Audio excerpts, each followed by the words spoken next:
Same నాకు ఈ paper first ఎట్లుందో అట్లా కావాలి. ఐరన్ చేస్తే అవుతుందా గర్ల్స్? అవుతుందా అమ్మా? మరి ఏం డిఫరెంట్ ఏమొచ్చింది? డిఫరెంట్ దీనిలో డిఫరెంట్ ఏమొచ్చింది? అర్థమైందా కదా డిఫరెన్స్ ఏమొచ్చింది? అంటే మనం అర్థమైందా? డిఫరెంట్ ఏమైంది? ఏం గీత లేదు మళ్ళీ దీనికి ఎక్కడ కూడా. కాబట్టి సార్ వాళ్ళతో మీరు మంచి గిఫ్ట్ ఇప్పిస్తాం. ఒక్కళ్ళని చెప్పండి ఇంతమందిలో మీరు ఇక్కడ ఉన్నటువంటి ఎవరైనా నో ప్రాబ్లం ఉందా? కానీ దానివల్ల మనకు చాలా నష్టాలు ఉన్నాయి. మీకు తెలుసుకోలేదు. వాడు ఏం చేస్తాడంటే ఇన్స్టాల్లో పర్చేజ్ చేసుకొని ఫస్ట్ ఫ్రెండ్లీగా పర్చేజ్ చేసుకుంటాడు. తర్వాత మెల్లమెల్లగా ఏం చేస్తాడంటే మీ యొక్క రహస్యాలన్నీ గోప్యంగా పెట్టుకుంటాడు. మనం అటు ఇటు పోయి వచ్చిన ఫోటోస్ పిక్స్ అన్ని మనం దగ్గర పెట్టుకుంటాం. వాడు ఏం చేస్తాడు, అదే పిక్ ఒక రోజు ఏం చేస్తాడు, ఈ తల భాగాలు మీద పెట్టి మిగతా భాగాలను ఎడిట్ చేసి అదే పిక్ ని పంపించి నేను చెప్పినట్టు నువ్వు వింటావా, లేకపోతే సోషల్ మీడియాలో పెట్టానా, లేకుంటే పేరెంట్స్ గ్రూప్ లో పెట్టానా, కాలేజ్ గ్రూప్ లో పెట్టాలని నేను భయంకరంగా గుర్తు చేస్తా ఉంటాడు. అప్పుడు మీరు ఏం చేస్తారమ్మా? ఇటు స్కూల్లో టీచర్స్ కు చెప్పుకోలేరు, ఇంటి దగ్గర పేరెంట్స్ కు చెప్పుకోలేరు. లాస్ట్ ఏం చేస్తారు, వాళ్ళ దగ్గర పోవాల్సిన పరిస్థితి వస్తుంది. అక్కడ కూడా మీరు ఏదైనా డ్యామేజ్ చేస్తే మీ కూల్ డ్రింక్స్ లో మత్తు పని అడుగుతారు మన దగ్గర. మరి ఎట్లా మరి అందుగురించి దయచేసి ఎప్పుడన్నా మనం స్ట్రాంగ్ ఉంటే ఎదుటి వ్యక్తి ఆటోమేటిక్ భయపడతానే ఉంటుంది. ఎవరైనా మనల్ని చూస్తే అరే క్షత్రియ కాలేజ్ పిల్లల్ని ముట్టుకుంటే చంపేస్తారని భయం వాళ్ళలో పుట్టాలా?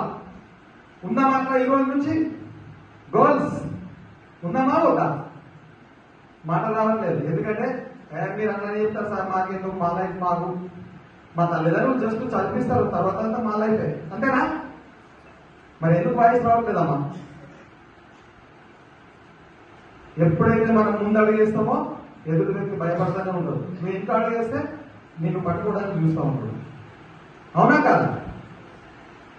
నేను చెప్పిందాన్ని ఏమైనా అర్థమవుతుందమ్మా మీకు? అంటే వాయిస్ వస్తుందంటే నాకేమనిపిస్తుంది అంటే నేను చెప్పేదాన్ని ఏమైనా తప్పులు ఉన్నాయా, లేకుంటే నేను చెప్పేది మీకు అర్థం కావట్లేదా అనిపిస్తుంది.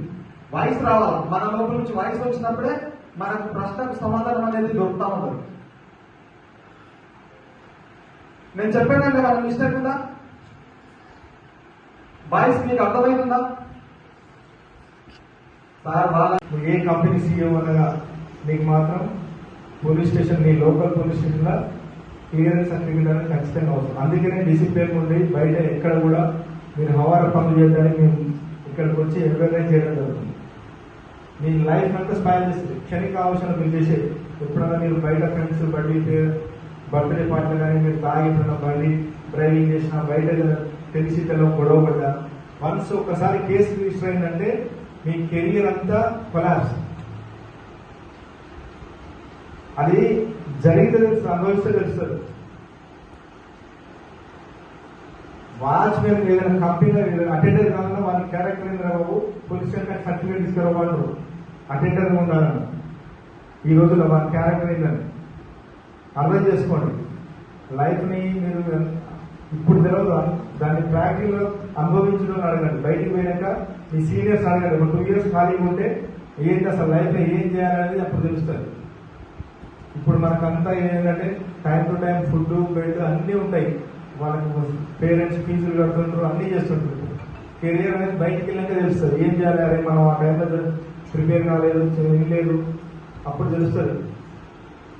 అంతా మీరు సినిమాలో చూసినట్టుగా మీకు తెలవాల్సింది బయట ఎలా ఉంది సమాజం, మీరు ఇంకా క్యాంపస్ నుంచి బయటకు వెళ్ళాక ఎలాంటి ఫేస్ చేస్తారు అనే ఉద్దేశం ముందస్తుగా మీకు కూడా తెలవాలనే ఉద్దేశంతో పోలీసు వారు ఏ విధంగా సర్వీస్ చేస్తారు, అసలు ఏ నేరాలు జరుగుతున్నాయి, మనం వాటి నుంచి ఏ విధంగా దూరంగా ఉండాలి అనే ఉద్దేశంతో ఇక్కడ ప్రోగ్రాం ఏర్పాటు చేయడం జరిగింది. ఈరోజు అందులో భాగంగా ముఖ్యంగా మీకు ఇప్పుడు మనల్ని ఇబ్బందికరంగా పెట్టేది ఒకటి, మనకు తెలిసో తెలియకో డ్రగ్స్ అనేది అది ప్రతి మారుమూల ప్రాంతానికి కూడా వెళ్ళిపోయింది. ఈవెన్ స్కూల్ 10th దాంట్లో కూడా కార్పొరేట్ స్కూళ్ళలో, కొన్ని హైదరాబాద్ అర్బన్ ఏరియాలో, గ్రామీణ ప్రాంతాల్లో కూడా ప్రతి గ్రామానికి అది ఏ విధంగా అసలు అది నెగ్లిజెంట్ చేయడమా, అది ఎక్కడ జరిగిందో ఒక 10-15 years బ్యాక్ ఎక్కడో ఒక గాలి అంటే ఒక చాలా రేట్ గా మాకు దొరకడంలో బలుగలుగుతుంది పట్టించుకోబోతుంది పబ్లిక్ అంత ఎడిక్ట్ కాకపోతుంది. అది వెస్టర్న్ కల్చర్ సోషల్ మీడియా వచ్చినాక ప్రతి ఒక్కరు ఫ్యాషన్ అది ఎక్కువ మంది తెలవకుండా ప్రతి స్టూడెంట్ స్మోకింగ్ ఎఫెక్ట్ డ్రగ్స్ కలవాలేదు. వన్స్ డ్రగ్స్ కు అడిక్ట్ అయిన పర్సన్ రికవరీ 95% లేదు. దయచేసి చెప్తున్నా, ఇక్కడ మీరు మేజర్ ఇక్కడ ఉన్న యూత్ పిల్లలు బయట చూస్తే మనం మాట్లాడుకునేది వేరు, బయట ప్రాక్టికల్ లైఫ్ వేరు. అది మీరు చిన్న ఇనిషియల్ స్టేజ్ ఏంటంటే మనకు స్మోకింగ్ బీర్తో అలవాటు, తర్వాత దానికి క్రమేపీ కిక్ సరిపోవడం, తర్వాత ఫ్రెండ్ సర్కిల్లో మీరు ఏం చేస్తారంటే డ్రగ్స్ అలవాటు అవుతుంది. దయచేసి చెప్తున్నా, ఎవ్వరు కూడా డ్రగ్స్ అడిక్ట్ కాకండి. మనం డ్రగ్స్ నుంచి దూరంగా ఉండాలంటే మనకు ఫస్ట్ ఒక గోల్ ఉండాలి. మన 24/7 మనకు ఒక లక్ష్యం లేకుండా మనం కాలేజీకి వచ్చినా వేస్ట్. మనం ఏం చేయాలనుకుంటున్నాం? మన తల్లిదండ్రులు మేజర్గా మనం ఇక్కడికి వచ్చిన 60% అగ్రికల్చర్ సెక్టార్ ఉంటారు, విలేజ్ ప్రాంతం నుంచి ఉంటారు. మీ తల్లిదండ్రులు బయట గొప్పగా చెప్తారు, ఇక్కడ మీరు ఇక్కడ ఉన్న రిసోర్స్ అన్ని కలిపేయడానికి వాళ్ళు వ్యవసాయం చేసుకుంటా